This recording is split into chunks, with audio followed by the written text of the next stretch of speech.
السلام عليكم ورحمة الله وبركاته كسو دوادا كانالكا رايت كليك سوم oo aad uga barateen inaan idinkugu soo gudbino muuqaalo ku saabsan technology iyo isticmaalka aaladihii ugu dambeeyay magacaygu waa Mr Click maanta muuqaalkeena waxaan uga hadli doonaa qaabka aad u xiran karto sawirka ku saaran Facebook sida aad ciwaanka sare aad ku soo aragteen haddaba sida muuqaalkan ugu jeedo waxaad aragtaa hadda in uu sawirkan xiran yahay qofka hadduu rabo in uu la dego ma la degi karo hadduu u damco in uu screenshot ka qaato sidoo kale waa laga diidayaa oo waxa leeyahay screenshot kama qaadan kartid muuqaalkeena maanta waxaan uga hadlaynaa mowduucan fadlan haddii aad ku cusub tahay oo weli aad ku soo biirin kanaalkan waxaan kaa codsanayaa inaad ku soo biirto kanaalka oo subscribe saarto sidoo kale muuqaalka aad like siiso gambalelkana furo haddii aad ku cusub tahay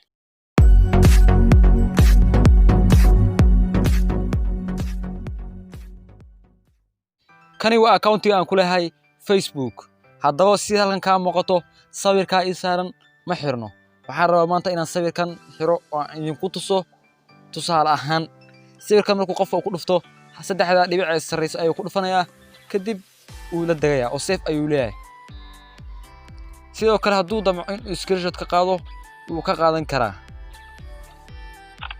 haddaba waxaan rabnaa maanta inaan labadaas ka xirno sawirka oo uu qofka laga diiday in uu la dego sidoo kalena in uu screenshot ka qaato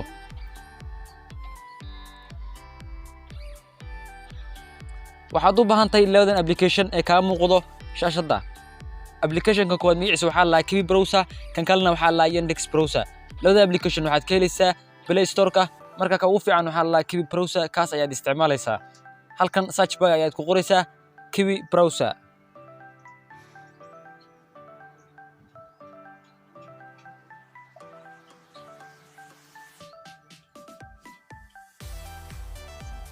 haddaba applicationka sida tan ayuu ogyahay applicationkan linkigiisa waxaan kuu reebayaa dhanka descriptionka halkaas ayaad ka soo raaci kartaa oo halkan ayaad ka soo dejinaysaa ani hadda wuxuu iga baahan yahay update ayuu iga baahan yahay marka update saas u badan oo wax fiican looguma soo darin waan iska deelayaa kadib marka applicationka ayaad soo kacsanaysaa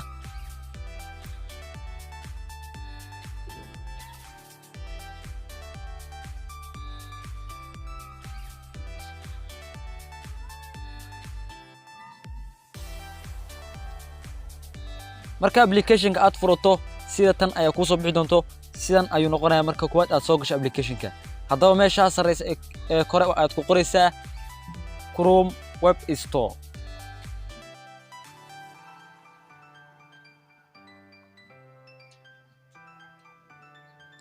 kadib marka aad qorto waxaad leedahay go ayaad ku dhufanaysaa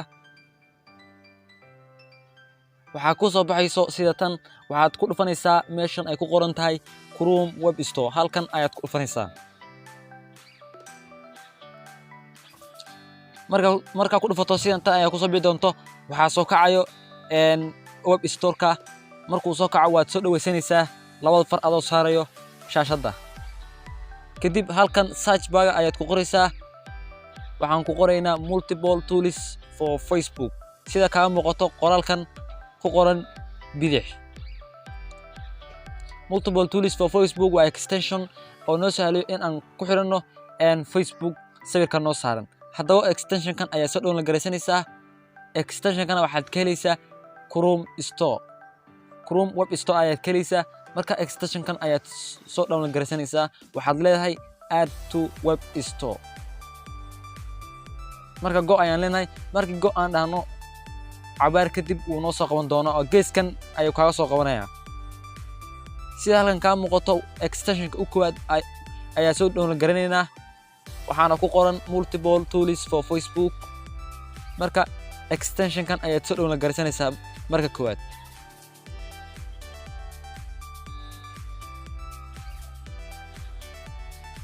marka ku dhufato sidan ayaa ku soo baxayso extensionka kadib waad soo dhawaysanaysaa meeshaas buluug ah ayaan soo dhawaysanaynaa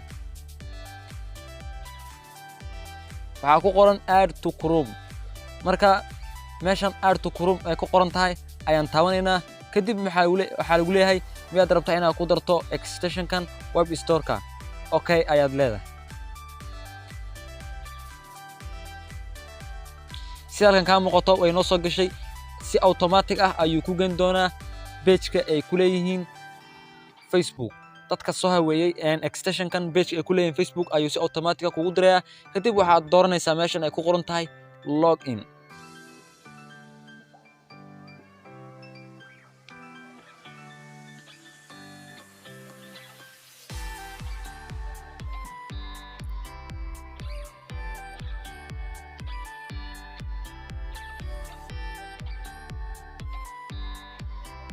markii login aad ku dhufato wuxuu ku soo qabanayaa Facebook-gaaga. haddii uu Facebook ay ku soo qaban waad gelinaysaa. markaan hadda Facebook ay ii soo qabtay halkan ayaan password-ka gashanayaa.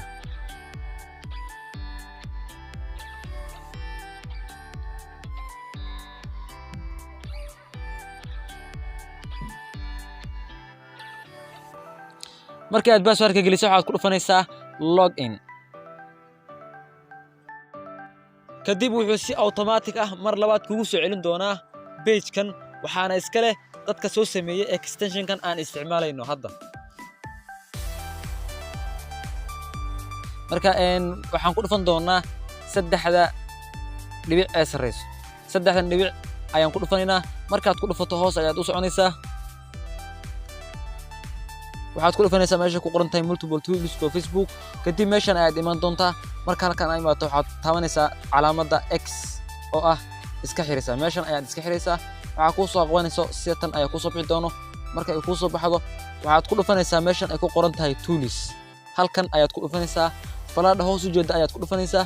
marka aad ku dhufato meeshan ayaa ku soo bixi doonto. marka ay ku soo baxdo waxaad ku dhufanaysaa meeshan ay ku qoran tahay profile picture guide. sidan markay ku soo baxdo waxaa lagu leeyahay protect your profile picture. waxaad ku dhufanaysaa meeshan ay ku qoran tahay shield up. hadduu ay horey kugu xirnaa waxaa leeyahay shield down. si halkan kaa muuqato hadda sawirkii waan xiranay oo waxaa lagu leeyahay shield activated.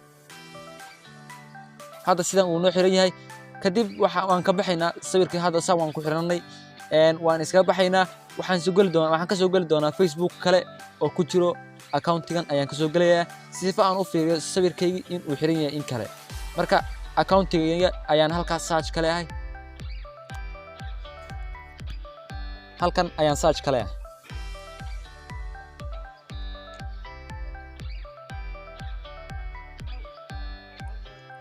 markaan search dhaho waxa ii soo bixi doona accountiga. marka waan ku dhufanayaa. marka ku dhufato saan ayaa ku soo baxayso. marka waxaan ku dhufanayaa sawirka ii saaran. sida halkan ka muuqato sawirkii waxaa koray bahal yar taas oo micnaheeda ah in uu sawirka uu ku xiran yahay. saddexdii dhibcood ee kor ka soo qabanaysay ma soo qabanayo oo waad aragtaa. sidoo kale hadduu qofka uu rabo in screenshot ka qaato ma ka qaadan karo oo waxaa leeyahay sawirkan screenshot kama qaadan kartid wuu xiran yahay. marka waa faa'iido aad u weyn sawirkaaga xiro haddii uu ku xirnayn. haddii aad muuqaalkan daawanayso waxaan filayaa in aad sawirkaada xiran karto. waa qaab aad iyo aad u fudud. haddii aad fahmi weyso waxaad igala soo xiriiri kartaa Facebook-gan mise Instagram linkiga ayaan hoos kugu reebaya. halkaas ayaad iga soo qaban kartaa.